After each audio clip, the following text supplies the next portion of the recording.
చంద్రబాబు గారు safe passage divert చేసే ప్రయత్నం చేస్తే ఈయనొచ్చి మళ్ళీ పాపం ఆయన లాక్కొచ్చారు అంతే. అంతేనా?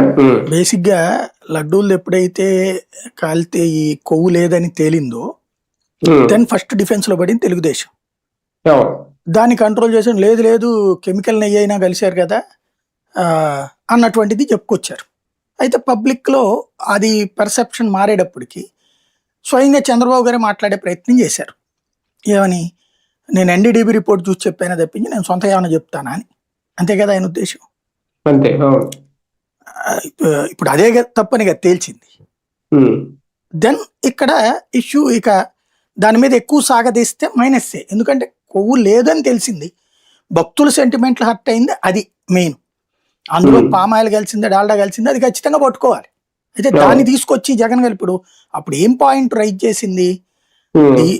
వాళ్ళు కావాలని క్రిస్టియన్ కాబట్టి హిందువుల మనోభావాలు దెబ్బతీయడం కోసం జగన్ గెలిపాడని చెప్పే ప్రయత్నం చేశారు వాళ్ళు. అది కదా చెప్పింది.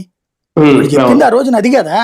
కావాలని హిందువుల్ని సైకలాజికల్ గా దెబ్బతీయడానికి వెంకటేశ్వర స్వామితో పెట్టుకున్నారు ఇల్లు అనేటటువంటి చెప్పే ప్రయత్నం చేశారు వాళ్ళు. అది ఇప్పుడు ఫెయిల్ అయ్యింది. ఇక దాంట్లో సింథటిక్ నెయ్యి లేకపోతే అసలు నెయ్యే లేకుండా ఇలాంటి ఎన్ని చెప్పినా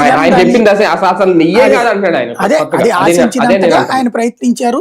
కానీ జనం అది లైట్ తీసుకుంటారు. ఎందుకంటే నెయ్యి కాకుండా నెయ్యితో తయారు చేస్తారన్న అమాయకత్వం జనం దగ్గర